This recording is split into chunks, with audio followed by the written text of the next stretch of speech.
चैन जी संग और रूह में तू बस जा।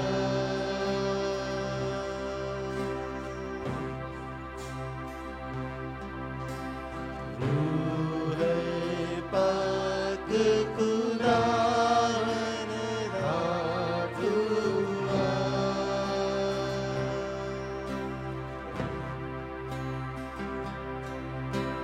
जान जिस्म और रूह में तू बस जा।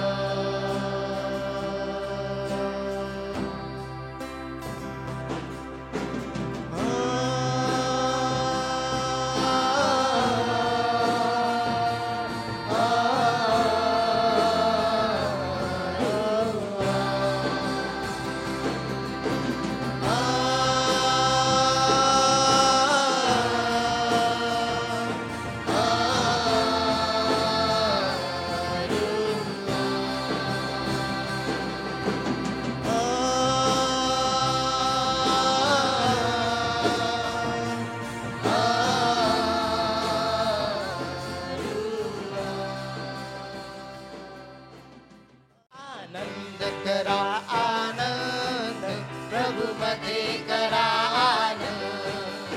आनंद करा आनंद प्रभु मध्ये करा आनंद।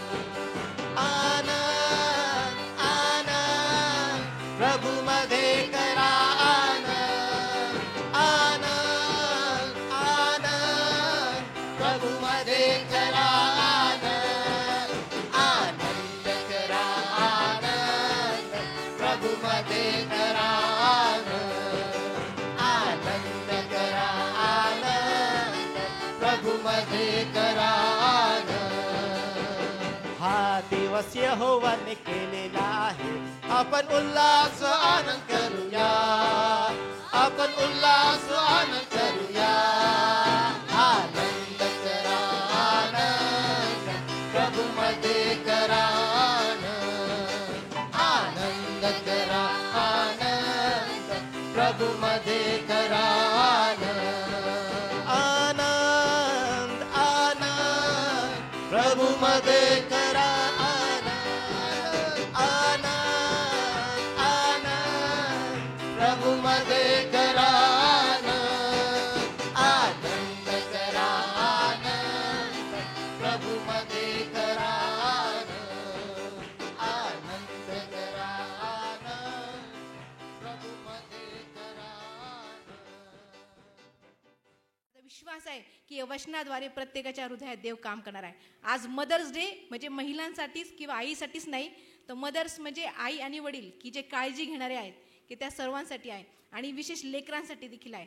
माझा विश्वास आहे की या वचनाद्वारे देवबाप तुमची नक्कीच भेट घेईल आणि देवबाप आमच्यामध्ये पवित्र आत्म्याचं कार्य करेल. यावेळेस आपण देवाचं वचन वाचूया आणि देवाचं वचन काढत असताना आज मदर्स डे आहे, म्हणजे आज माता दिन की जो माता दिन संपूर्ण जगामध्ये साजरा केला जातो, की या माता दिनाचं महत्त्व अनेक लोकांना आहे आणि आपल्याला देखील आहे.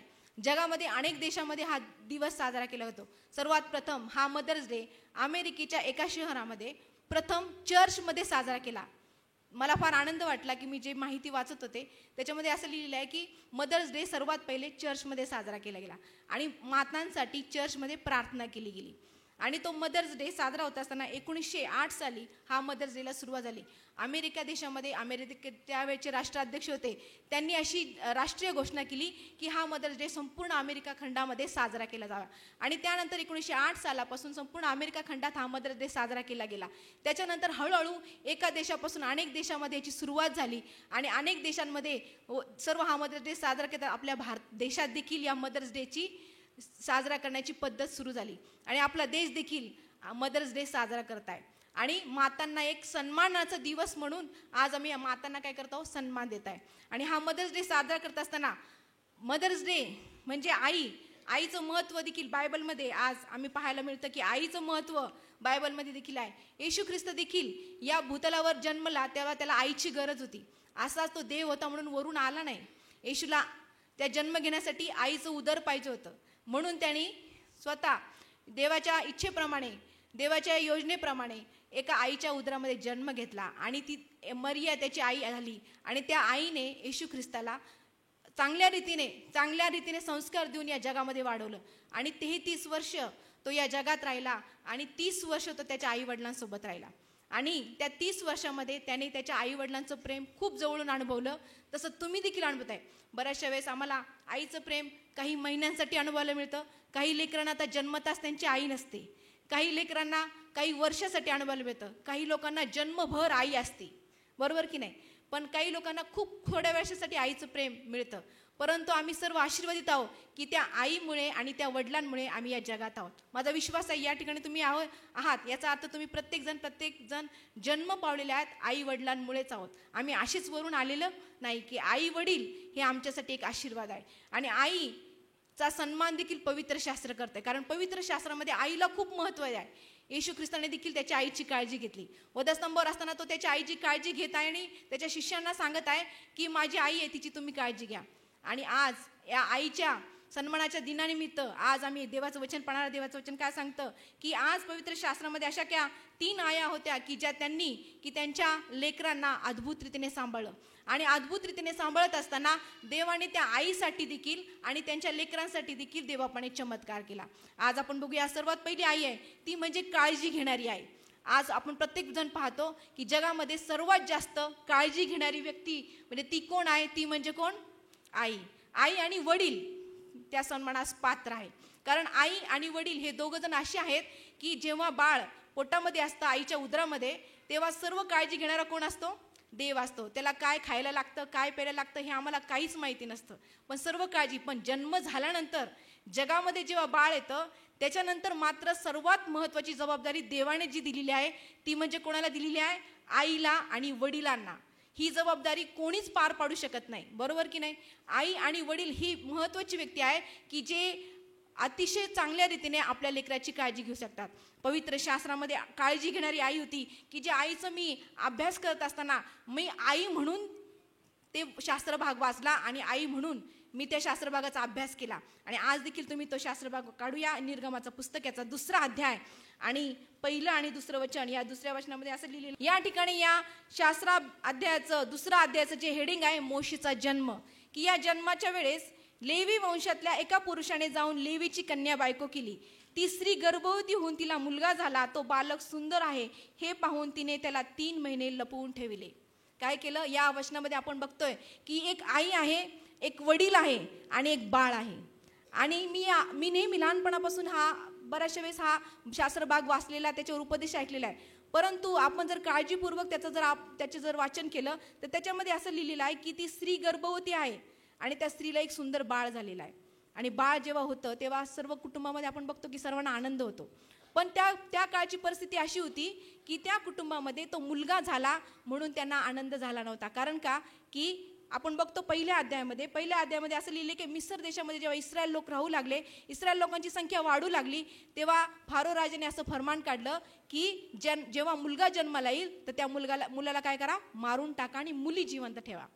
परंतु आज या कुटुंबामध्ये अशी परिस्थिती निर्माण झाली, मुलगा जन्माला आला म्हणून त्या कुटुंबामध्ये एक द्विधा मनस्थिती म्हणजे टेन्शन, म्हणजे त्यांना काळजी की आता माझ्या मुलाचं काय होणार.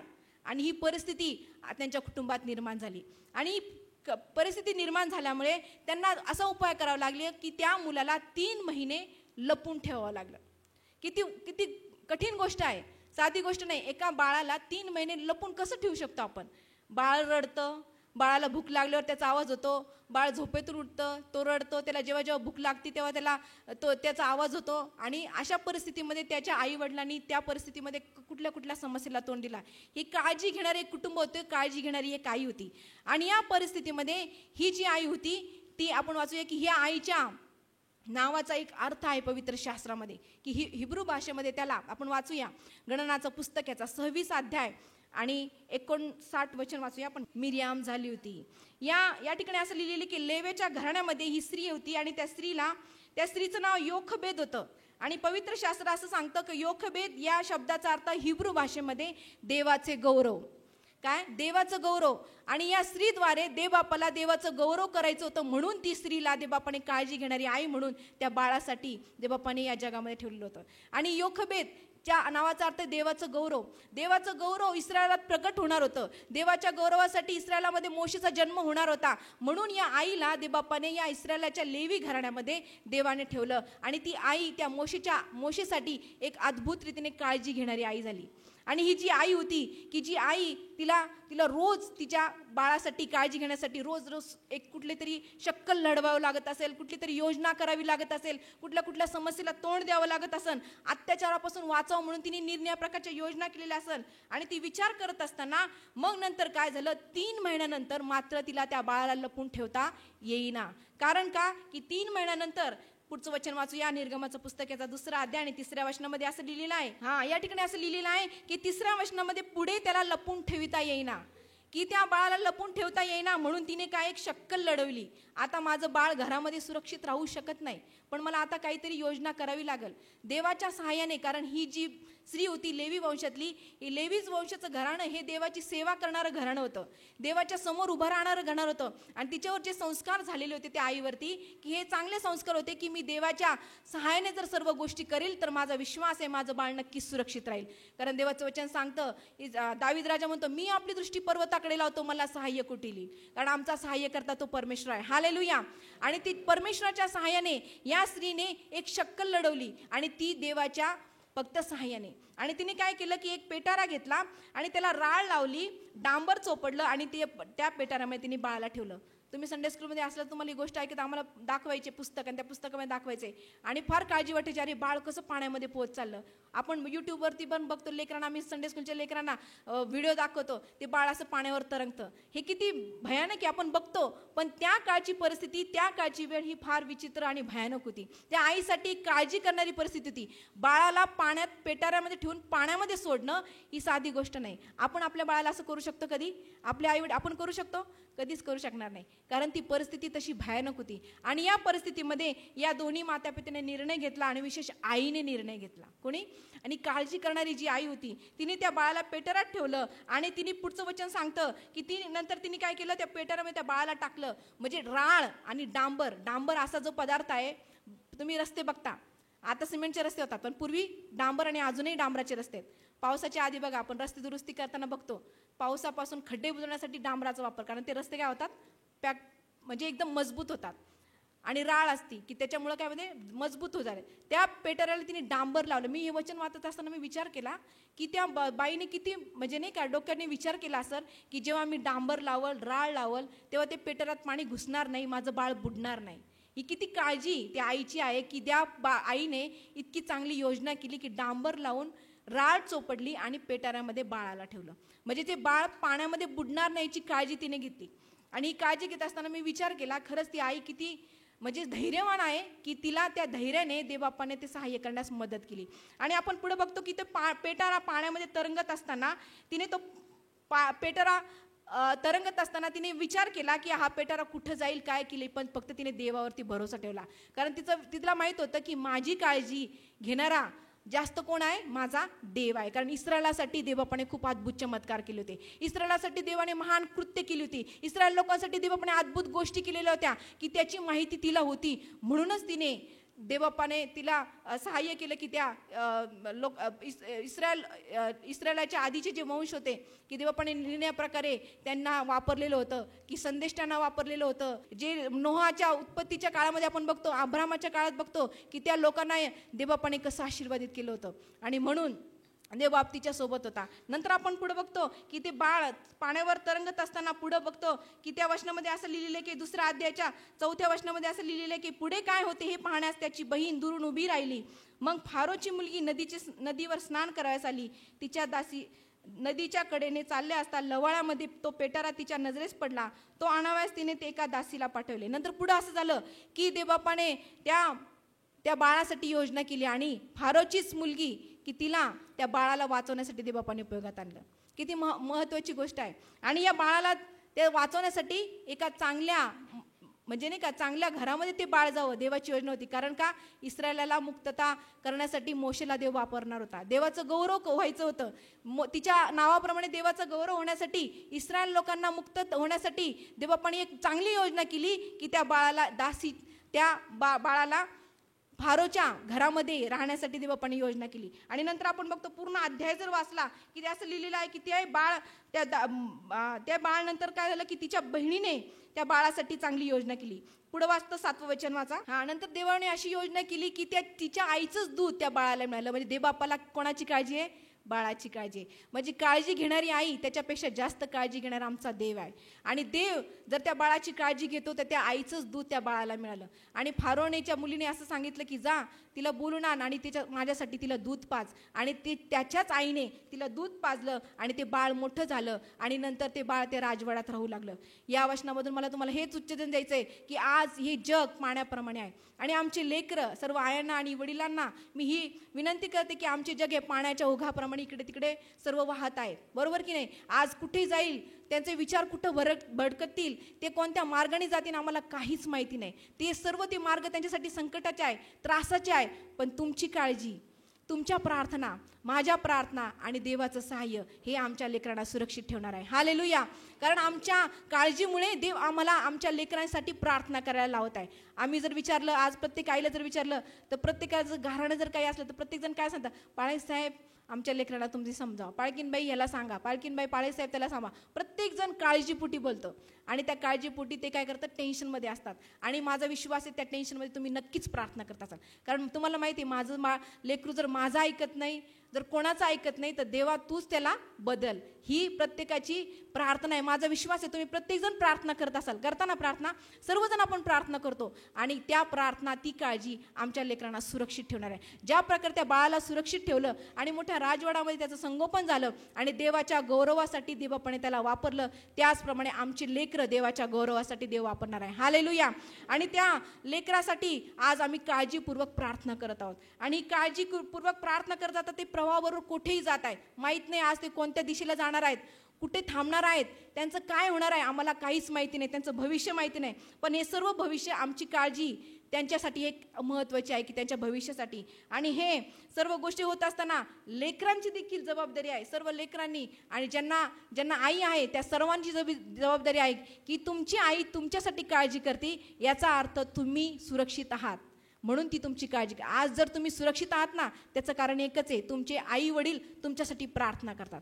आज माझ्या आई वडिलांनी माझ्यासाठी प्रार्थना केली म्हणून मी आज जगामध्ये सुरक्षित राहिले आणि देवाच्या सेवेत आले. आज तुमच्या आई वडिलांनी तुमच्यासाठी प्रार्थना केल्या असतील आणि करत आहेत म्हणून सर्व लेकरं जगामध्ये सुरक्षित राहणार आहे. कोणी पाण्याच्या प्रवाहामध्ये बुडणार नाही, कोणी त्या पाण्याच्या चुकीच्या मार्गाला जाणार नाही आणि मरणार देखील नाही. कारण माझा विश्वास आहे की काळजी, या योखबेद आईप्रमाणे काळजी घेणारी आई आज आमच्या मंदिरात आहे, काळजी घेणारे वडील आमच्या मंदिरात आहे. आणि आमची ती आज जबाबदारी आहे की ती काळजीपोटी आम्ही त्यांच्यासाठी प्रार्थना करावं. कारण देवाचं वचन आम्हाला सांगतं स्तोत्रसंहितेच्या पुस्तकामध्ये की जे अश्रुपूर्ण नेत्राने पेरणी करतात ते हर्षाने कापणी करतात. कारण देवबाप आम्हाला आमच्या लेकरांच्यासाठी अश्रू ढाळण्यासाठी मदत करत आहे. आणि या बाळासाठी तिच्या आईने घरात बसून अश्रू ढाळले असतील, प्रार्थना केली असन आणि म्हणूनच देवापणे त्याला सुरक्षित ठेवलं आणि सुरक्षित ठिकाणी ठेवून त्याला देवाच्या गौरवासाठी वापरलं. आज माझा विश्वास आहे की जे आमचे लेकरं आहेत, तुम्ही जर काळजी घेणारी माता आहात, काळजी घेणारे पिता आहात, तर देवबाप तुमच्या लेकरांना नक्कीच सुरक्षित ठेवत. कारण हे जग फार वाईट आहे, फार दुष्ट आहे, जगामध्ये फार भयानक गोष्टी चालल्या आहेत. कोण कसं वागत आहे, जगाची भयानक परिस्थिती आम्ही बघत आहोत, शेजारची परिस्थिती बघत आहोत, वातावरण बघत आहोत, शाळेतलं वातावरण बघत आहोत, कॉलेजचं वातावरण बघत आहोत, नोकरीचं ठिकाणचं वातावरण बघत आहे. सर्व ठिकाणचं वातावरण हे सर्व जगामध्ये बिघडलेलं आहे. आणि सर्व देवाचं वचन सांगतं कुसंगतीने नीती बिघडते. नीतिसूत्राच्या पुस्तकात सांगतं कुसंगतीने नीती बिघडते. आज आमच्या लेकरांची नीती बिघडायच्या मार्गावर सैतान प्रयत्न करत आहे. सैतानाचं काम आहे की आमच्या लेकरांची नीती बिघडावी, कुसंगत म्हणजे वाईट संगत त्यांना लागावी आणि त्यांची नीती बिघडावी. पण माझा विश्वास आहे तुम्ही काळजी घेणारे माता, तुम्ही काळजी घेणारे पिता आहात म्हणून आमच्या लेकरांना देव सुरक्षित ठेवणार आहे आणि देवाच्या गौरवासाठी तो वापरणार आहे आणि परमेश्वर त्यांचा उपयोग देवाच्या राज्यासाठी करणार आहे. आणि आज या आईप्रमाणे आम्ही काळजी घेणारे लेकर आहोत. माता आहोत. आणि त्याचप्रमाणे मला लेकरांना देखील, ज्यांना आई आहेत, आई कोणाला आहे, सर्वांना हात वर करा. आई कोणाला, त्या सर्वांना मी विनंती करते की तुम्ही देखील तुमच्या आईची काळजी घ्या. कारण जी आई आहे ती ज्या प्रकारे तुमची काळजी घेते त्या प्रकारे तुम्ही देखील तिची काळजी घ्या. तुमच्या काळजीमुळे तुमचे लेकरं सुरक्षित आहेत. आपल्या सर्वांच्या काळजीमुळे आमच्या सर्वांचे लेकरं सुरक्षित आहे. हालेलुया. कारण ते जेव्हा शाळेला जातात, ट्युशनला जातात, बाहेर जातात गाडीवर, तर आम्हाला काळजी वाटते, माझं लेकरू कसं जाईल, काय होईल. प्रत्येकाला काळजी, आईला वडिलांना. आणि या काळजीपोटी देव त्यांची काळजी घेत आहे. माझा विश्वास आहे की देवबाप आमच्या लेकरांची काळजी घेत असताना देव आम्हाला देखील सहाय्य करणार आहे. दुसरी आपण आई बघूया की जी आई आहे, की जी आई या पवित्र शास्त्रामध्ये लिहिलेली आहे की ती दुसरी आई म्हणजे एक प्रेमळ आई, कळवळीने भरलेली आई, अश्रू ढाळणारी आई. आणि ती अश्रू ढाळणारी आई आहे की जी आपल्या लेकरासाठी सतत अश्रू ढाळत होती. आणि सतत ती अश्रू ढाळत होती, सतत रडत होती. तिचं मन कळवळीने भरलेलं होतं आणि दुःखी अंतःकरणाने ती अश्रू ढाळत होती. पण तिच्या जीवनामध्ये देवबापाने असं कार्य केलं की तिचे अश्रू देवबापाने पुसले. तिच्या अश्रूला देवबापाने वाट वाहू दिली नाही जास्त वेळ. तिचे अश्रू पुसले आणि तिच्या जीवनात देवबापाने आनंद दिला. ती म्हणजे लूका शुभवर्तमान या ठिकाणची 7वां अध्याय आणि 11 आणि 12 वचन आपण वाच. तो आपल्या आईचा एकुलता एक मुलगा असून ती विधवा होती आणि त्या गावचे पुष्कळ लोक तिच्या बरोबर होते.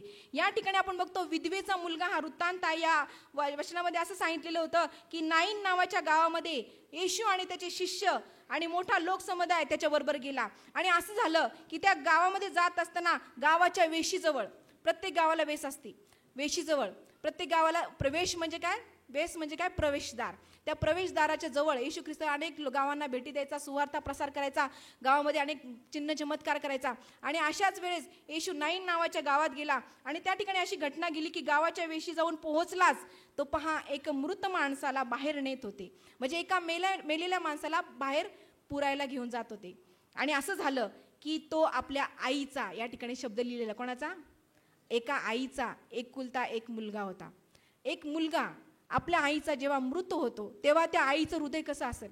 आज जर आम्ही विचार करू, आज आमचा विचार करू, स्वतःचा विचार करू. जेव्हा एखादी आई आहे आणि तिचा आईचा जर मुलगा तिच्यासमोर जर मरण पावला आणि त्याची जर प्रेतयात्रा काढत आहेत तर त्या आईचं हृदय कसं असेल. तिच्या आईच्या हृदयामध्ये किती दुःखित भावना असतील, किती अश्रू असतील की जे अश्रू आम्ही कधीच पुसू शकत नाही. ते अश्रू आम्ही तिचं सांत्वन कधीच करू शकत नाही. ही त्या काळची एक अशी घटना होती की त्या घटनेमध्ये त्या आईला खूप दुःख झालेलं होतं. आणि त्या नाईन नावाच्या गावामध्ये ती विधवा स्त्री राहत असताना तिचा मुलगा, आणि शिवाय विधवा की जिला कोणाचाही आधार नाही, फक्त एकच आधार, तो म्हणजे तिचा मुलगा, आणि तो देखील मरण पावला. आणि मरण पावल्यानंतर तिची अवस्था कशी झाली असेल. मी वाचत होते तेव्हा मला फार वाईट वाटलं की खरंच आपण नेहमी वाचतो, पण जेव्हा त्याचा अभ्यास करतो ना, पवित्र आत्मा जेव्हा आम्हाला सांगतो ना, त्याच्यामध्ये आम्हाला देवाचं प्रगटीकरण मिळतं आणि देवाचं सामर्थ्य आम्हाला जाणवते की देवाचं सामर्थ्य किती महान आहे. आणि ती रडत असताना पुढं असं झालं की त्या वचनामध्ये असं लिहिलेलं आहे, 13 वचन वाचूया. तिनं पाहून प्रभूला तिचा कळवळा आला. देवाचं सामर्थ्य या ठिकाणी आम्ही जाणवतो की तो म्हणतो की प्रभू येशूला तिचा कळवळा आला आणि तो म्हणतो की बाई रडू नको. आज आम्ही या ठिकाणी बसलेल्या सर्व आई वडील, आज आम्ही आमच्या लेकरांसाठी रडत आहोत. मला माहित नाही तुम्ही तुमच्या लेकरांसाठी कशासाठी रडता, पण माझा विश्वास आहे तुम्ही नक्कीच रडत आहे. मी देखील माझ्या लेकरांसाठी रडून प्रार्थना करते.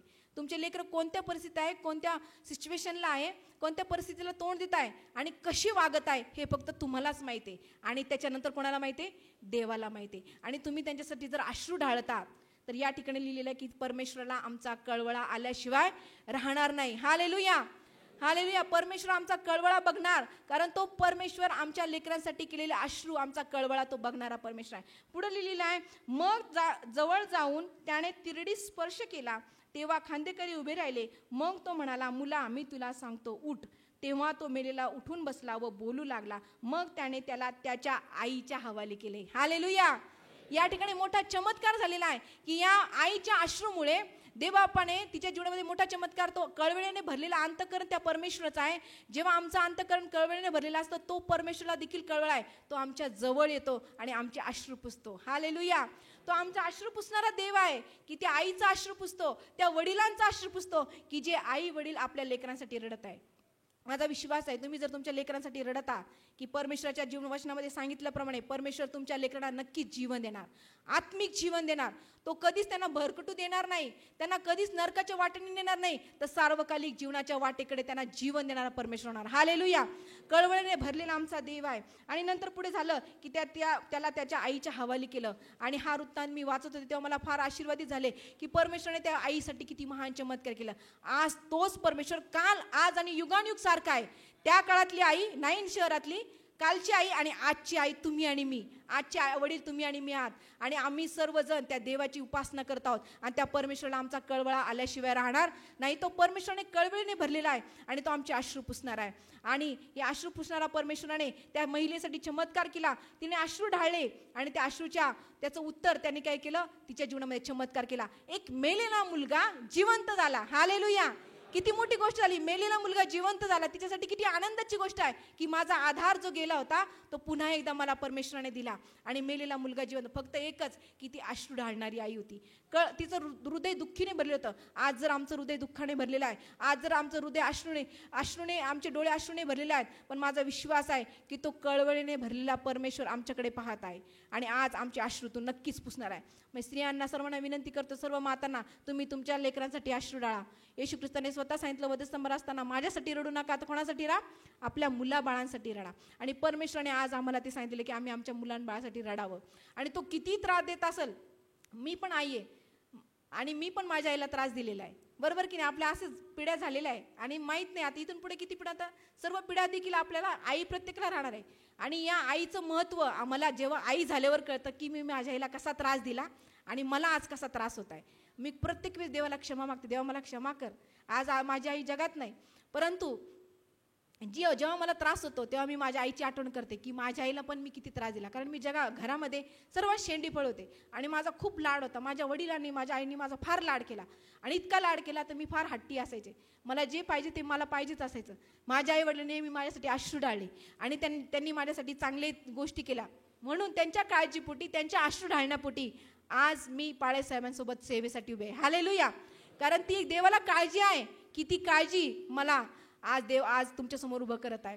आणि या काळजीपोटी देवबापाने आज त्या आईचं देखील हृदय जाणलं आणि त्या आईला तिचे अश्रू पुसले.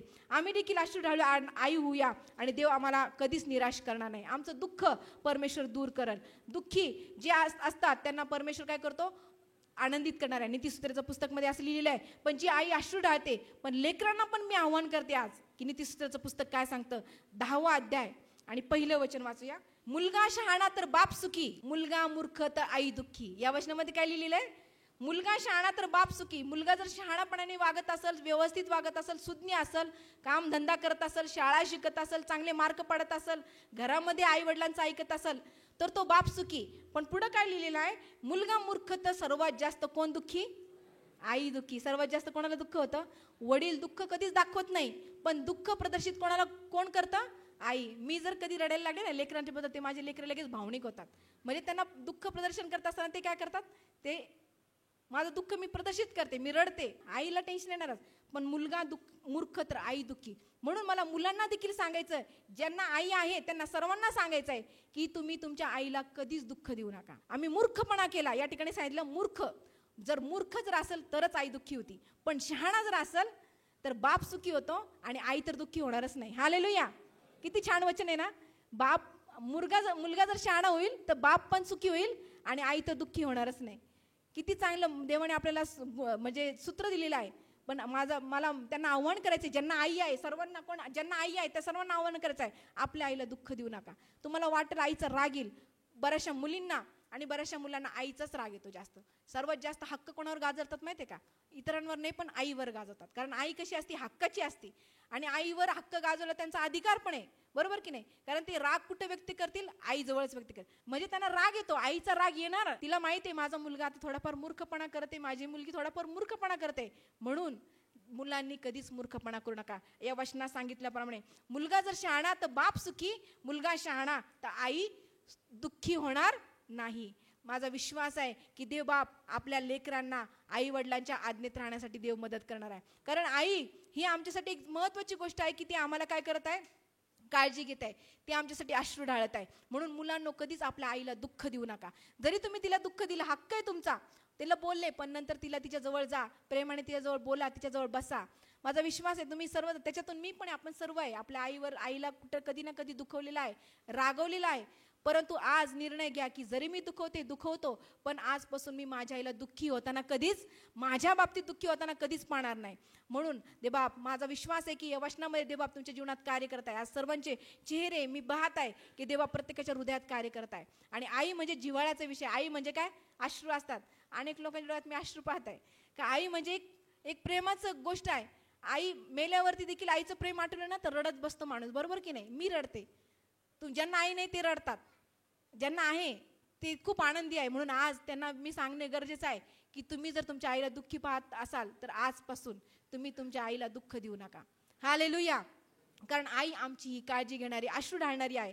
म्हणून पवित्र शास्त्रामध्ये आणखी एक आई होती की जी आई, की अजून एक आई होती की पवित्र शास्त्रामध्ये की जी आत्मिक आई होती, की पवित्र शास्त्रामध्ये एका मुलाचीच ती आई होती असताना तिने देखील त्या मुलाला आत्मिकरित्या घडवलं आहे. पवित्र शास्त्रामध्ये बघूया 2 तिमोथेचा 1 अध्याय आणि 3 आणि 4 आणि 5 वचन वाचा. या ठिकाणी आपण वाचतो की या शास्त्र भागामध्ये की तिमोथेला पत्र पौल लिहित आहे आणि पौलाचं पत्र तिमोथेला आहे. आणि पौल हा तिमोथेला सांगत आहे की प्रिय मुलगा तिमोथ्य, पहिल्या वचनामध्ये लिहिलेलं आहे की प्रिय मुलगा तिमोथ्य ह्याला, म्हणजे तिमोथेला पत्र लिहित आहे. आणि तो त्या पत्रामध्ये असं लिहित आहे की मी आपल्या प्रार्थनेत रात्रंदिवस तुझे स्मरण अखंड करत आहे आणि तुझे अश्रू मनात आणून तुझ्या भेटीने मी आनंद भरीत व्हावे म्हणून तुला भेटण्याची फार मला उत्कंठा आहे. पौल तिमोथेबद्दल असं म्हणत आहे की मी रात्रंदिवस तुझी आठवण करतोय, मी तुझ्यासाठी अश्रू ढाळतोय.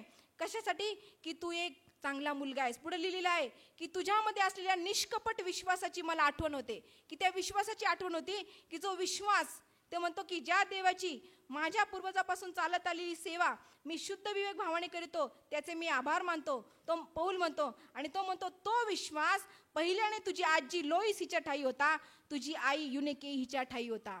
म्हणजे पौल हा तिमोथेबद्दल साक्ष देत आहे की जो विश्वास तुझ्या आजीच्या ठाई होता, पिढ्यानंतर तिची मुलगी युनिके तिच्या ठाई आला आणि तोच त्याच्या आईचा विश्वास तिमोथेच्या ठाई होता. म्हणून पौलाला देवाच्या सेवेमध्ये तिमोथे हा एक चांगला मानसपुत्र मिळाला. हालेलुया. की जो विश्वास त्याच्या आईकडून त्याला मिळाला, म्हणजे ती त्याची आत्मिक आई झाली. आज आम्ही जर आपण जर आपल्या घरातलं वातावरण बघतो की आत्मिकरित्या घडवणूक आम्ही शारीरिकरित्या एकदम अतिशय चांगल्या रीतीने आमच्या लेकरांची घडवणूक आमच्या आया करतात, इतकी काळजी घेतात की त्यांना सर्व शारीरिकरित्या सर्व, पण आत्मिकरित्या मात्र त्यांना जर त्यांची पोषण करण्याची जबाबदारी आयांकडे आली तर सैतान मात्र ती जबाबदारी त्यांना पार पाडू देत नाही. पण ही पवित्र शास्त्रामधील स्त्री होती की जिच्या विश्वासामुळे तिने तिच्या मुलाला आत्मिकरित्या घडवलं. आमच्या आया सर्व गोष्टी करतील पण असं म्हणणार नाही की बस बायबल वाच, प्रार्थना कर, युथ आलयाला जा, संडे स्कूलमध्ये जा किंवा उपास प्रार्थनेत भाग घे. पुष्कळ स्त्रिया आहेत, पुष्कळ आया आहेत, त्या करतात. देवबाप त्यांना आशीर्वादित करो. कारण आई ही जी आहे ती आपल्या लेकरांना आत्मिकरित्या घडवणारी आई आहे. आणि ही जी आई आहे पवित्र शास्त्रातील ती तिमोथेला आत्मिकरित्या घडवत होती. त्याच्यामध्ये आपण पुढे बघतो की त्याच्यामध्ये असं लिहिलेलं आहे की ती आई त्याला आत्मिकरित्या घडवत असताना विश्वास, देवावरचा विश्वास ती टाकत होती. विश्वासाचं सामर्थ्य तिच्यामध्ये होतं आणि त्या विश्वासाच्या सामर्थ्याच्या जोरावर ती तिमोथेला वाढवत होती. आणि तिमोथे तिच्या विश्वासाकडे पाहून देखील तो देवावर विश्वास टाकणारा मुलगा होत होता. म्हणून त्याच्या देवावरच्या विश्वासामुळे देवबापाने त्याला त्याच्या सेवेसाठी वापरलं. आणि तिमोथी हा एक चांगला पौलाचा मानसपुत्र झाला. बघतो आपण तिमोथेचं 2 तिमोथेचा 3 अध्याय आणि 14 आणि 15 वचनामध्ये आपण वाचूया. त्या ठिकाणी असं लिहिलं आहे की ते 15 वचनामध्ये असं लिहिलेलं आहे, 14-15 वचनामध्ये की तू तर ज्या गोष्टी शिकलास व ज्याच्याविषयी तुझी खात्री झाली आहे त्या धरून राहा. म्हणजे ज्या गोष्टी त्याच्या आईने त्याला शिकवल्या, पौल म्हणतो की त्या धरून राहा. पुढे म्हणतो त्या कोणापासून शिकलास आणि बालपणापासूनच तुला पवित्र शास्त्राची माहिती आहे हे तुला ठाऊक आहे. म्हणजे तो तिमोथेला परत जाणीव करून देत आहे की बालपणापासून तुला पवित्र शास्त्राची माहिती आहे. म्हणजे पौलाने त्याला पवित्र शास्त्राची माहिती करून दिलेली नाही, तर कोणाला माहिती आहे? पवित्र शास्त्राची माहिती करून दिली तिमोथेला त्याच्या आईनेच त्याला पवित्र शास्त्राची माहिती करून दिली. म्हणून पौल साक्ष देतो की पवित्र शास्त्राची माहिती तुला आहे हे तुला ठाऊक आहे, ते ख्रिस्त येशूमध्ये विश्वासाच्या द्वारे तुला तारणासाठी ज्ञानी कराव्यास समर्थ आहे. म्हणजे देवाने त्याला जे काही ज्ञान दिलं होतं, त्याचं जे काही तारण झालं होतं, त्याच्या पाठीमागे एकच कारण होतं, ते म्हणजे पवित्र शास्त्राची माहिती. आणि ती पवित्र शास्त्राची माहिती ते फक्त त्याच्या कोणी दिली होती? त्याला त्याच्या आईनेच दिली होती. आणि त्याच्या आईचं उदाहरण आम्ही बघतो की तिचा विश्वास, तिच्या आईचा विश्वास आणि तिच्या पण आईचा विश्वास, की बायबलमध्ये सांगतो की त्या विश्वासाच्या मुळेच तिमोथेचं तारण झालं. हालेलुया. आज आम्ही देखील या सर्व माता आहोत, पिता आहोत. आज मातांनाच नाही तर सर्व पितांना देखील सर्वांना आम्ही या वचनातून उत्तेजन घेऊया की आमच्या लेकरांना पवित्र शास्त्राची माहिती असावी, त्यांच्यावर धार्मिक संस्कार व्हावे, त्यांच्यावर देवाच्या विश्वासाची संस्कार व्हावे, आमच्याकडे विश्वास पाहून देखील त्यांच्यामध्ये विश्वासाची वाढ व्हावी. म्हणून आम्ही माता पित्याची जबाबदारी आहे की आम्ही देखील एक चांगले माता पिता व्हावे. कारण एक आत्मिक माता आणि पिता होणं खूप गरजेची, काळाची गरज आहे. बरोबर की नाही? माझा विश्वास आहे की जेव्हा आपले लेकरं मोबाईलमध्ये बघतात, काय बघतात आपल्याला माहिती नाही. माहिती का आपल्याला? कोणालाच माहिती नाही. आपल्या मागं काय पाहतात माहीत नाही. पण जेव्हा पवित्र शास्त्राची माहिती त्यांना मिळेल, कारण पवित्र शास्त्र आम्हाला देवाचं भय धरायला शिकवतं, पवित्र शास्त्र आम्हाला चांगलं वागायला शिकवतं, पवित्र शास्त्र आम्हाला वाईट गोष्टी करायला शिकवत नाही, पवित्र शास्त्र दुष्कर्मापासून दूर राहायला शिकवतं. मग जर आम्ही आमच्या लेकरांना पवित्र शास्त्राची चांगली माहिती देऊ तर माझा विश्वास आहे ते जे काही मोबाईलमध्ये पाहतील त्यांना तेव्हा देवाचं भय निर्माण होईल. हालेलुया. आणि देवाच्या भयाच्या द्वारे ते कधीच चुकीच्या गोष्टी करणार नाही आणि करणारच नाही. हालेलुया. कारण देवाचं भय फक्त पवित्र शास्त्रातून त्यांना मिळेल. जेव्हा त्या देवाचं भय त्यांच्यामध्ये येईल, कारण माझा विश्वास आहे तुम्ही माता पिता त्याच्यावर चांगले संस्कार करत आहे. प्रार्थना कर, देवापा तुझं भय त्यांच्या जीवनात येते, तुझं भय त्यांच्या जीवनात येते.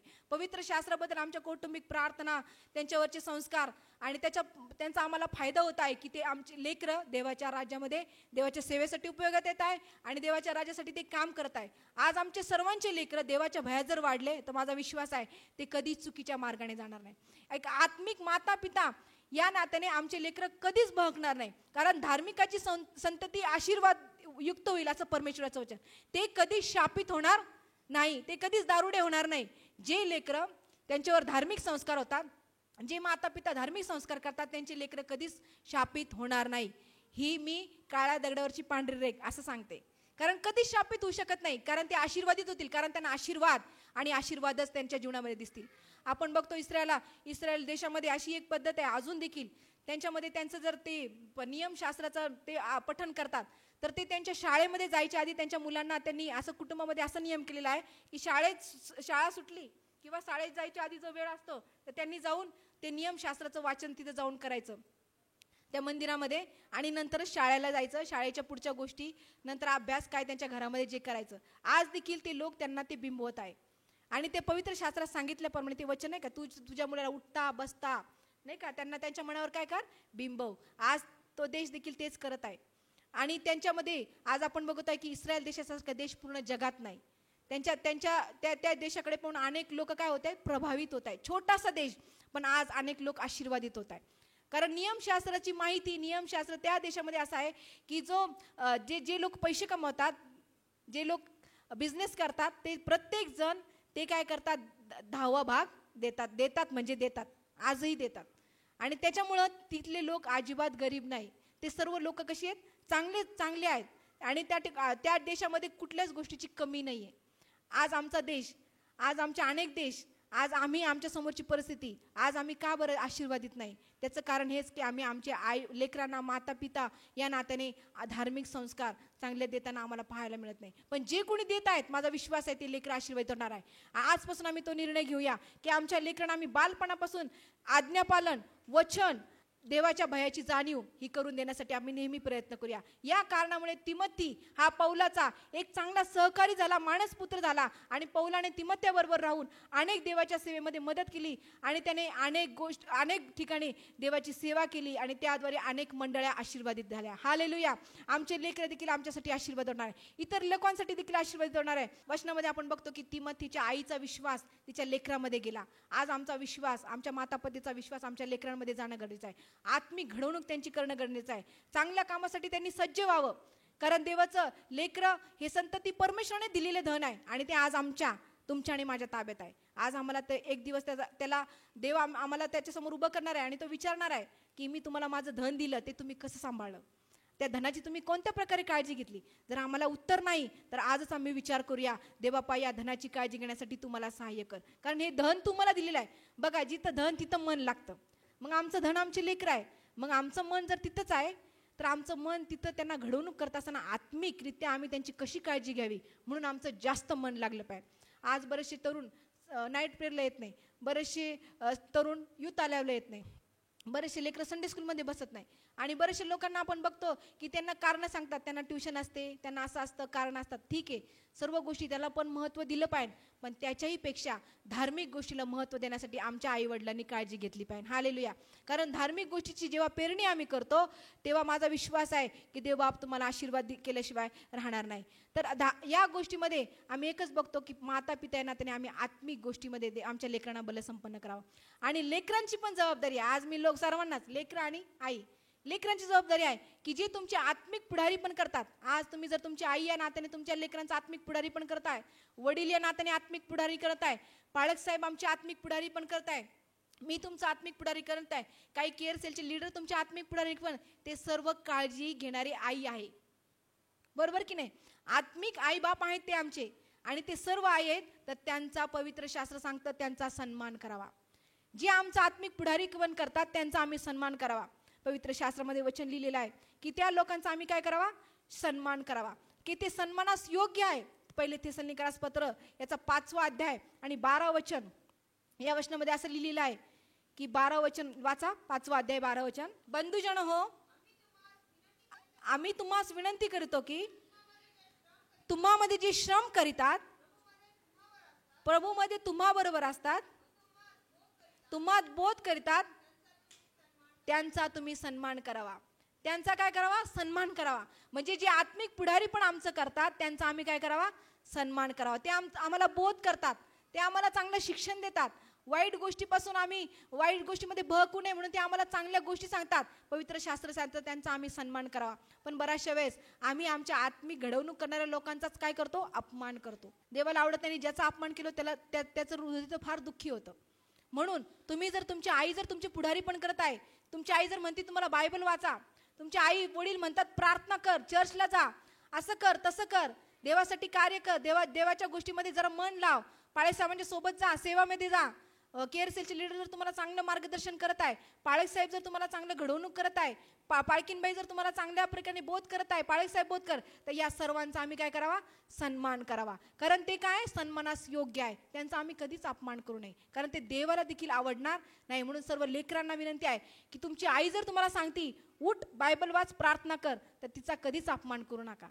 वडिलांचा कधीच अपमान करू नका, तर त्यांचा सन्मान करा. कारण ते तुमचे आत्मिक पुढारी आहे तुमच्या कुटुंबातले, आणि मंडळीमध्ये पाळेसाहेब पाळकीनबाई तुमचे आत्मिक पुढारी आहे, त्यांचा देखील तुम्ही कधीच अपमान करू नये. तर सन्मान, माझा विश्वास आहे, मी हे सांगते याच्यासाठी तुम्ही सर्वजण माझा सन्मान करणार आहे. सर्वजण पाळेसाहेबांचा देखील सन्मान, एकही कोणी असं नाही की आमचा कोणीच अपमान करत नाही. सर्व सन्मानास तुम्ही आमचा सन्मान करता, कारण त्याद्वारे देवापणे आम्हाला आशीर्वादित केलेला आहे. कारण तुम्ही आमच्या सोबत आहात म्हणूनच आम्ही आशीर्वादित आहात. पण आज कुटुंबामध्ये आत्मिक पुढारी पण करत असताना तुमचा जर अपमान होत असेल, तुमचे लेकरं जर, पण लेकरांनो तुम्हाला आवर्जून सांगते तुमच्या आईचा वडिलांचा कधीच अपमान करू नका. कारण पवित्र शास्त्र सांगतं की जे तुमच्यामध्ये आहेत ते कुटुंबात कोण आहेत? आई वडील लेकरं, ते तुमच्यामध्ये ते त्यांचा तुम्ही सन्मान करा आणि देवाचं राज्य वाढवण्यासाठी आम्ही प्रयत्न करूया. कारण माणसाचे 2 जन्म होतात. माणसाचे 2 जन्म होतात. पहिला जन्म कशामध्ये होतो? आपल्या आईच्या उदरातून, आणि दुसरा जन्म आत्मिक जन्म होतो. तर आत्मिक जन्म हा देवापासून आहे आणि शारीरिक जन्म हा आईच्या उदरातून आहे. आपण बघतो ना, आईच्या उदरातून जेव्हा होतो आपला शरीराचा जन्म होतो, पण आपला आत्मिक जन्म जो दुसरा जन्म आहे तो देवापासून आहे. आणि तो देवापासून होणारा जन्म हा सहज नाही, हा सहज होत नाही. देवापासून होणारा जन्म सहज कधीच होत नाही. बऱ्याचशा लोकांना आपण म्हणतो त्यांचं तारण व्हावं, पण त्यांचं तारण होतच नाही. सहज गोष्ट नाही आहे. पण आत्मिक जन्म होण्यासाठी आज आम्हाला आत्मिक माता पिता होणे गरजेचं आहे. आमचेच लेकरं नाही तर अनेक लोकांचा आमच्याद्वारे आत्मिक जन्म व्हावा, म्हणून आम्ही तशी माता पिता होणं गरजेचं आहे. कारण शारीरिक जन्म हा आमच्या उदरातून होतो, पण आत्मिक जन्म हा देवापासून होतो. आणि देवाचं वचन सांगतं की रक्त आणि मांस यांना स्वर्गाच्या राज्यात प्रवेश. आज आम्ही आमच्या लेकरांना जन्म दिलाय, पण आज हे सर्व शारीरिकरित्या बसलेले, आम्ही शारीरिकरित्या बसलेले, आमच्या आईची लेकरं, वडिलांची लेकरं, पण रक्त आणि मांस, हे मांस आणि आमच्यातलं असलेलं रक्त यांना स्वर्गाच्या राज्यात प्रवेश नाही. पण ख्रिस्तामध्ये जो जन्म पावतो, जो आत्म्याचा जन्म होतो, जो आत्म्यामध्ये जन्म पावतो, त्याला स्वर्ग आहे. हालेलुया, त्याला स्वर्ग आहे. मग आमचं शारीरिक लेकरांचं वाढवणं, रक्त वाढवण्यासाठी खा, बदाम खा, काजू खा, पोळी खा, मी पण माझ्या लेकरांना देते खायला, ते फक्त शारीरिक शरीरापुरते. पण आत्म्याचा जन्म, आत्मा जर नाश झाला तो आत्मा स्वर्गात जाणार, त्याला जबाबदार मी आणि तुम्ही राहणार आहोत. म्हणून आत्म्याचा जन्म होणं फार गरजेचं आहे. मग आत्म्याचा जन्म हा देवापासून आहे. मग त्यांचा जन्म होण्यासाठी आम्ही धार्मिक माता पितं, आत्मिक आई बाप होणं गरजेचं आहे. मग आत्म्याचा जन्म जर आमचा लेकरांचा जर होईल तर ज्या वेदना ज्या आईला प्रसवताना होतात ना, बघा डिलिव्हरीच्या वेळेस आईला फार वेदना होतात, फार कष्टातून डिलिव्हरी असते, तेव्हा कुठं सुंदर बाळ तिला बघायला मिळतं आणि ते बाळ बघितलं ना सगळं दुःख विसरून जाते. वडील पण सगळं दुःख विसरतात. आईला वेदना असतात पण जास्त टेन्शन कोणाला असतं? वडिलांना. दोघांची परिस्थिती सारखी असते. त्या वेदना, तो त्रास, ती वेळ त्यांच्यासाठी फार कठीण असती. पण त्या कठीण प्रसवातून जेव्हा ते बाळाला बघतात ना, ते बाळ जेव्हा जन्मलेलं असतं ना तेव्हा फार आनंद होतो. पहिली मुलगी झाली, माझी इच्छा होती मला पहिला मुलगा होऊ नये, मुलगीच व्हावी. देवाने माझी प्रार्थना ऐकली, सुंदर मुलगी झाली. पण त्याच्या आधी माझं एक ऑपरेशन झालं. डॉक्टरने सांगितलं की तुमच्या बाळाला मोठ्या मोठ्या पाण्याचे गोळे आहेत, मांसाचे गोळे आहेत आणि हे बाळाचं ऑपरेशन करावं लागतं. आणि नॅचरली माझं ऑपरेशन झालं. 6 महिन्याचं बाळ, कधी होत नाही, नॅचरल करावं लागतं. ऑपरेशन झालं. नंतर डॉक्टरने सांगितलं की फॉलिक ॲसिडच्या गोळ्या तुम्हाला द्यावा लागेल आणि हे जर गोळ्या घेतल्या तरच तुम्हाला परत चांगलं बाळ होईल, नंतर परत तसंच बाळ होईल, असं मला डॉक्टरने सांगितलं.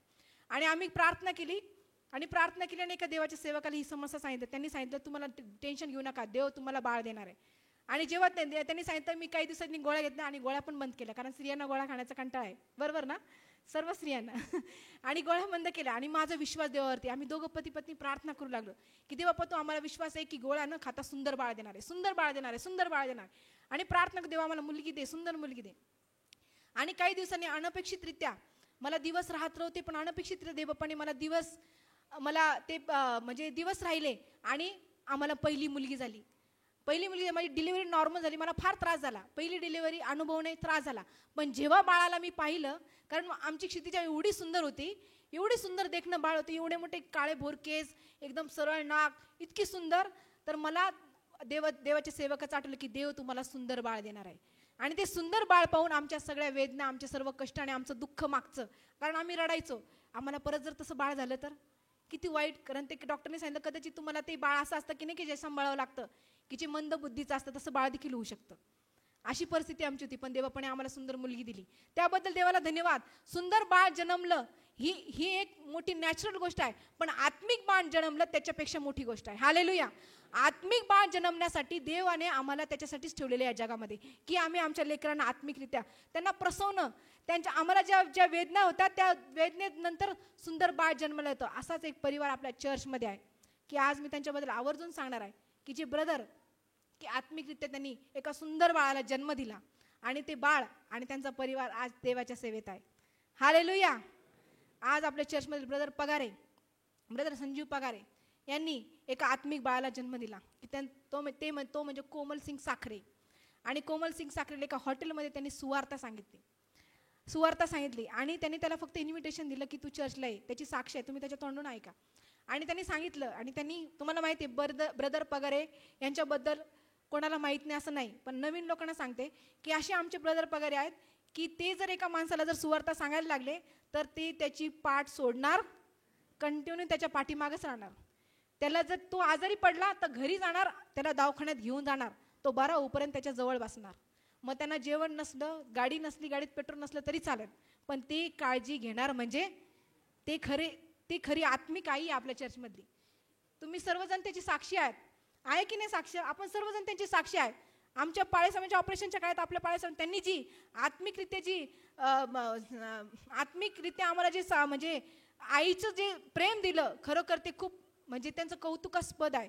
की त्यांना 3 दिवस ते जेवण करत नव्हते, त्यांना चक्कर आली आणि मीच त्यांना ओरडले, ब्रदर तुम्ही घरी जा प्लीज, इथं थांबायचं नाही, अजिबात थांबायचं नाही तुम्ही, कारण पाळेसाहेब तेव्हा ICU मध्ये होते, घरी जा तुम्ही.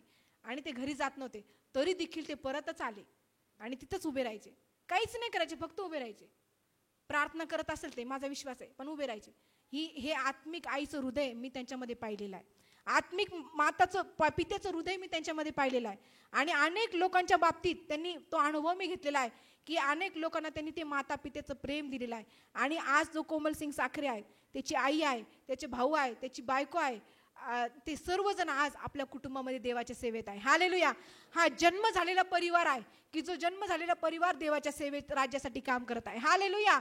त्याबद्दल देवाचं गौरव असो की आम्ही देखील अशी आत्मिक माता पिता होणं गरजेचं आहे की आम्ही पुढारी पण करत असताना पवित्र आत्मा आम्हाला लोकांचं आत्मिक पुढारीपण करण्यासाठी सहाय्य करणार आहे. आज तुम्ही तुमच्या लेकरांचंच आत्मिक पुढारीपण करू नका, तर अनेक लेकरांचं देखील आत्मिक पुढारीपण करण्यासाठी तयार व्हा. नातेवाईकांचं आत्मिक पुढारीपण करा, मित्रांचं आत्मिक पुढारीपण करा, शेजाऱ्यांचं आत्मिक पुढारीपण करा. मला माहित नाही तुम्ही कशा प्रकारे करतात, पण माझा विश्वास आहे देवबाप तुम्हाला सहाय्य करेल. मी देखील माझ्या आईला अनेक लोकांची आई होताना पाहिलं. ती आम्हाला जे खायला द्यायची तेच ती खायला, आम्हाला जे घालायला द्यायची तेच. तर तशीच आत्मिक आई होताना देखील पाहिलं. आमच्या घरामध्ये काम करणारा एक मुसलमान परिवार होता आणि त्या मुसलमान परिवारामध्ये त्यांना सर्व मुली होत्या आणि त्या मुली सगळ्या त्याच्या आईबरोबर आमच्या घरामध्ये कामाला यायच्या. आणि ती काम करत असताना माझ्या आईचे संस्कार जसे आमच्यावर जसे केले, मी लहान होते मला काही बऱ्याचशा गोष्टी माहीत नाही, पण माझ्या बहिणींना माहीत आहे की त्यांच्यावर जसे संस्कार केले तसेच संस्कार तिने त्या मुलींवरती केले.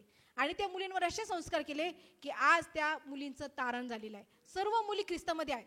त्यांचे सर्वांचे फोन आम्हाला येतात, त्या त्रासात पडल्या तर फोन करतात, आमच्यासाठी प्रार्थना करा, आमची समस्या आहे. पाळे साहेबांना तर सारखे फोन येतात. त्या सर्व 4 मुली आहेत. आणि आज सगळ्यात शेवटची मुलगी मला मागच्या महिन्यामध्ये 6 महिन्यापूर्वी आमच्या गावामध्ये एका कार्यक्रमात भेटली, सर्वात छोटी. तर ती जी होती ती खूप लाडाची होती. तिच्या बाबतीत मला काही माहिती नव्हतं, पण तिने मला साक्षी सांगितली की आज मी माझ्या माहेरचं जे चर्च आहे बेलापूरचं, त्या चर्चमध्ये मी दर रविवारी उपासनेला जाते आणि पाळे साहेबांकडून मी प्रार्थना करून घेते. आणि त्या दिवशी तिचा वाढदिवस होता. मी पास्टर के पास जाने वाली हूँ, प्रेयर करने वाली हूँ. आणि तिने मला सांगितलं, मला फार आनंद झाला की ती मुलगी देखील देवाने तिचं तारण केलं. हालेलुया. म्हणजे माझी आई देखील अनेक लोकांची आत्मिक माता झालेली मी जवळून पाहिलेला आहे. आणि आज तोच आईचा वारसा देवाने मला दिलेला आहे. मी देखील अनेक लेकरांची तुमची आत्मिक आई आहे. बऱ्याचशा वेळेस लोक मला आई म्हणतात. ब्रदर एक परिवार होता, ते मी पाळकीन बाई तुम्हाला म्हणणार नाही, तर मी तुम्हाला पाळकीन आईच म्हणन. तर मी म्हटलं ब्रदर तुम्ही असं म्हणू नका, मला ते थोडंसं अवघड वाटतं, कारण तुम्ही मोठ्या, मी तुम्हाला आईच म्हणणार. तर मला देवाने ती संधी दिली की आत्मिक आई होण्याची.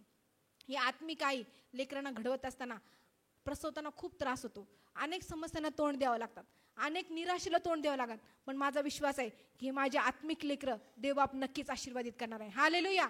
या आत्मिक लेकरांद्वारे देवाचं गौरव होणार आहे आणि आत्मिक लेकरांद्वारे देवाच्या राज्यासाठी अद्भुत काम करणार आहे. आणि या सर्व गोष्टी करण्यासाठी आम्हाला फक्त मातांना आणि पिताने लेकरांना देखील फक्त एकाच गोष्टीची खूप आवश्यकता आहे, ती म्हणजे पवित्र आत्मा. हालेलुया. माझा विश्वास आहे की पवित्र आत्म्याशिवाय आम्ही या गोष्टी करू शकत, कारण देवाचं वचन सांगतं की पवित्र आत्मा तुमच्यावर येईल आणि तुम्हाला सामर्थ्य प्राप्त होईल. आज आमच्या लेकरांचं संगोपन करण्यासाठी आमच्याजवळ सामर्थ्य नाही, आमच्याजवळ चांगले विचार नाही, आम्हाला त्यांना घडवण्यासाठी काही योजना सुचत नाही, पण पवित्र आत्मा आम्हाला सहाय्य करणार आहे. हालेलुया. देवाचं वचन सांगतं पवित्र आत्मा येईल आणि तो तुम्हाला सर्व काही शिकवेल. आज पवित्र आत्मा तुम्हाला आणि मला शिकवणार आहे. पवित्र आत्मा आमच्या लेकरांना देखील शिकवणार आहे, त्यांनी कसं वागावं, काय करावं. पवित्र आत्मा त्यांच्या जीवनात कार्य करा, कारण पवित्र आत्मा प्रत्येकाच्या ठाई देवाने दिला आहे की जो पवित्र आत्मा येणार आहे. 19 तारखेला पवित्र आत्म्याच्या ओतनीसाठी आम्ही प्रार्थना करणार. आज आम्ही पवित्र आत्म्याच्या सहाय्यानेच या सर्व गोष्टी करू शकतो. पवित्र आत्म्याच्या सहाय्यानेच रडू शकतो, पवित्र आत्म्याच्या सहाय्यानेच काळजी घेऊ शकतो, पवित्र आत्म्याच्या सहाय्यानेच आत्मिक माता बनू शकतो, आत्मिक आई बनू शकतो, पिता बनू शकतो. हालेलुया. आणि या पवित्र आत्म्याचं कार्य आज आमच्या मंडळीमध्ये जोराने सुरू आहे आणि त्यामुळेच आम्ही 25 वर्ष देवापणे आम्हाला सहाय्य केले, फक्त पवित्र आत्म्याच्या मार्गदर्शनाने. कारण देवाचं वचन सांगतं की मनुष्य मात्रावर मी पवित्र आत्म्याचा वर्षाव करील. आणि आज आम्ही सर्व मनोजातीय नात्याने पवित्र आत्म्याचा वर्षाव देवाने आमच्यावर केलेला आहे. आणि या पवित्र आत्म्याच्या ओतनीद्वारे देव आम्हाला सर्व काही करण्यास शक्तिमान आहे. हालेलुया. कारण तो परमेश्वर आम्हाला सर्व काही करण्यास सामर्थ्य देणार आहे. आम्ही अशक्त आहोत, आमच्या आया अशक्त आहेत, आमचे वडील अशक्त आहेत, आमचे लेकरं पण अशक्त आहेत, पण पवित्र आत्मा आम्हाला शक्ती देणार आहे. हालेलुया. तो पवित्र आत्मा आमच्यामध्ये कार्य करणार आहे आणि त्या पवित्र आत्म्याच्या ओतनीसाठी आम्ही प्रार्थना करूया.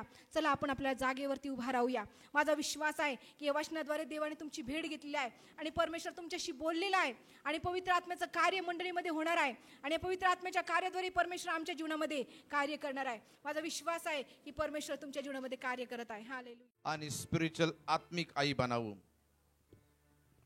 काय मी माझ्या परिवाराची काळजी घेत आहे का? माझ्या लेकरांची काळजी घेत आहे का? काय मी प्रेमळ आई म्हणून माझी साक्ष आहे काय? माझ्या जीवनामध्ये मी कोणाचं तरी आत्मिक पुढारी पण आत्मिक आई म्हणून मी काळजी घेत आहे काय? जर नसेल तर आज सर्व आयांना मी आव्हान करल की आपण आपल्या लेकरांची काळजी घेऊया. सैतान अनेक लेकरांना चुकीच्या मार्गाने लावत आहे, परंतु योगभेद जिने आपल्या लेकराची काळजी घेतली फारो पासून त्याला संरक्षण द्यावं यासाठी तिने काळजीने रात्रंदिवस त्या लेकराकडे लक्ष दिलं, की जेणेकरून ते त्या पाण्यामध्ये वाहून जाऊ नये. आज या जगाच्या रहाटीमध्ये आमचे लेकर वाहून जाऊ नये म्हणून सर्व आयांना मी आव्हान करतो की आपल्या लेकरांसाठी अश्रू ढाळा. त्या मोशेचा प्राण वाचवावा यासाठी ती आई रात्रंदिवस देवाजवळ अश्रू ढाळत आहे. ती म्हणत आहे, देवा मोशेला वाचव, कारण मोशे अनेकांना फारोच्या बंधनातून सोडवणार आहे. तुमचे लेकर अनेकांना सैतानाच्या बंधनातून सोडवणारे होतील. काय आज आपण आपल्या लेकरांसाठी अश्रू ढाळायला तयार आहात का? कदाचित तुम्ही तुमच्या लेकरांसाठी दुःखी असाल, निराश असाल. येशू म्हणतो, तुम्ही माझ्यासाठी रडू नका, आपल्या मुलाबाळांसाठी रडा. काय आज आपण आपल्या लेकरांसाठी अश्रू ढाळायला तयार आहात का? आपले लेकर आपल्या नजरेसमोर आणूया. जर त्यांच्या प्रती तुम्ही दुःखी असाल तर क्राय फॉर देम, त्यांच्यासाठी रडू लागा. तिसरी, त्या मृत झालेल्या मुलासाठी अश्रू ढाळत आहे. तुमच्या प्रती फक्त एकच कळवळा करू शकतो, तो म्हणजे प्रभू येशू ख्रिस्त. प्रभू येशू ख्रिस्ताला कळवळा आला आणि त्या मुलाला जिवंत करून त्याने आपल्या आईच्या हवाली केलेला आहे. तुमचे लेकर जर सैतानाच्या तावडीत असतील, तुमचे लेकर जर आत्मिकरित्या मृत पावलेले असतील, तर मला तुम्हाला सांगू द्या, जर तुम्ही तुमच्या लेकरांसाठी अश्रू ढाळाल तर तुमचा येशू तुमचे लेकर आत्मिकरित्या तुमच्या ताब्यात देण्यासाठी तयार आहे. हालेलुया. पवित्र आत्म्याची उपस्थिती आज या ठिकाणी आहे. माझा विश्वास आहे की आजच्या वचनाद्वारे देवबाप तुम्हाला आशीर्वादित करत आहे. मला माहित आहे की अनेक आई आपल्या लेकरांसाठी रडत आहे, अनेक वडील आपल्या लेकरांसाठी रडत आहेत आणि प्रभू येशू ख्रिस्त त्यांचे अश्रू पुसत आहे. हालेलुया. काय आज आपण शारीरिक आई वडील असाल, परंतु तुम्ही तुमच्या लेकरांसाठी, मंडळीतील तरुणांसाठी आत्मिक आई वडील होण्यासाठी तयार आहात का? तूने प्यार किया, हालेलुया, गहरे प्यार से, होली स्पिरिट ऑफ गॉड, तूने प्यार किया, मस्त गहरा है प्यार तेरा, मस्त गहरा है प्यार तेरा, गहरे प्यार से, गहरे प्यार से. What a powerful anointing is here. देवाचा महान अभिषेक या ठिकाणी तुम्हाला स्पर्श करत आहे. पवित्र आत्म्याचा अभिषेक या ठिकाणी आहे आणि माझा विश्वास आहे की तुमच्या लेकरांची स्थिती नाही बाबा आज बदलू इच्छित आहे. माझ्या आयांच्या अश्रू देवा पाहत आहे, माझ्या वडिलांच्या अश्रू देवा पाहत आहे. या समय पवित्र आत्म्याचं सामर्थ्य आम्हाला स्पर्श करत आहे. हालेलुया. सर्वश्रेष्ठ है, तेरे जैसा नहीं और कोई.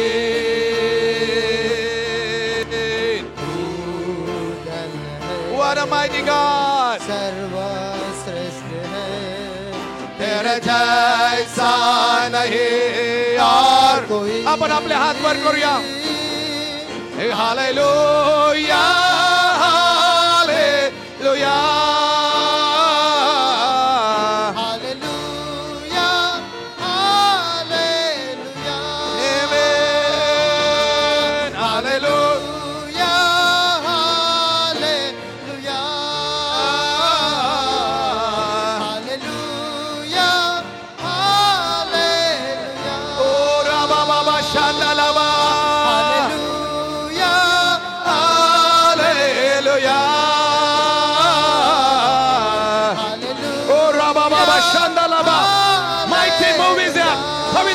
अभिषेक, पवित्र आत्म्याचा अभिषेक या ठिकाणी आहे.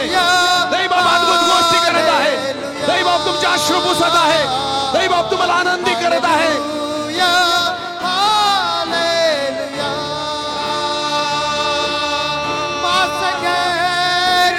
प्यार तेरा. आपले हात वर करूया. ओ माझा गहरा है प्यार तेरा.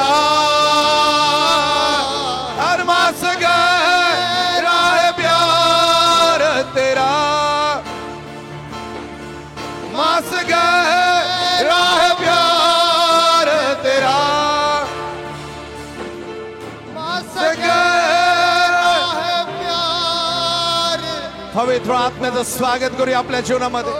पवित्र आत्म्याचं सामर्थ्य आम्हाला स्पर्श करत आहे. What an anointing, what an anointing. Hallelujah, hallelujah.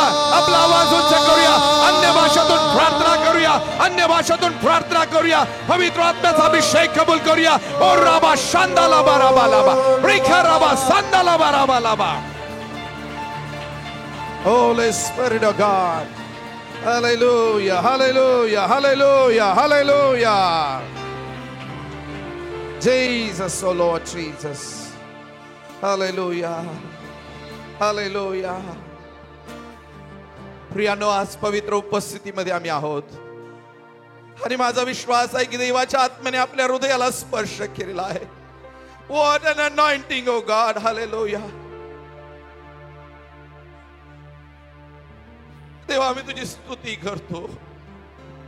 एक आत्मिक आई बनण्यासाठी तू आम्हाला मदत कर. त्या तिमोथेच्या आई आजी सारखं तो आम्हाला वापर दे बापा. योगबेद सारखं तो आमचा वापर कर दे बापा. त्या आई सारखी अश्रू तू आमच्या डोळ्यात तू दे की आम्ही आमच्या लेकरांसाठी अश्रू ढाळावेत.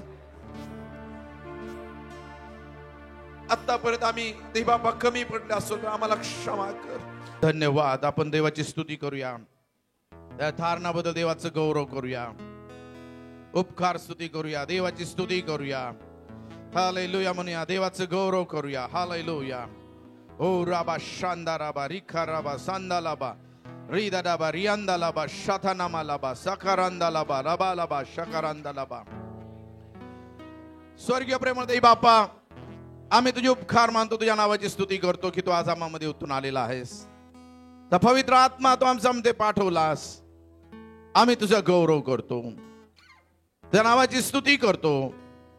रे बापा, सुंदरसं वचन तू आम्हाला दिलेलं आहेस. एक काळजी घेणारी आई.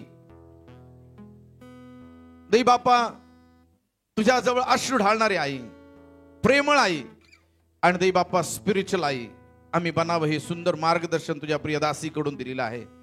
निश्चित अर्थाने दे बापा आम्ही आशीर्वादित झालेलो आहोत. आणि हा मदर्स डे साजरा करत असताना आम्ही विश्वास बाळगतो. प्रत्येक आयांना, प्रत्येक वडिलांना तू स्पर्श केलेला आहे आणि आम्ही विश्वास बाळगतो. येणाऱ्या दिवसांमध्ये आम्ही अनेकांचे आत्मिक आई वडील बनणार आहोत असा आमचा विश्वास आहे. प्रार्थना करतो जे लोक मंडळीमध्ये आजारी पीडित आहेत त्यांना तू स्पर्श कर. तुझी दैवी कृपा त्यांच्या जीवनावरती असू दे. तुझं आरोग्य त्यांना तू दे आणि दे बापा तू त्यांचा रक्षण करता हो. येशूच्या नावात मी त्यांना स्पर्श करत आहे. प्रभू येशूच्या नावात, आमेन.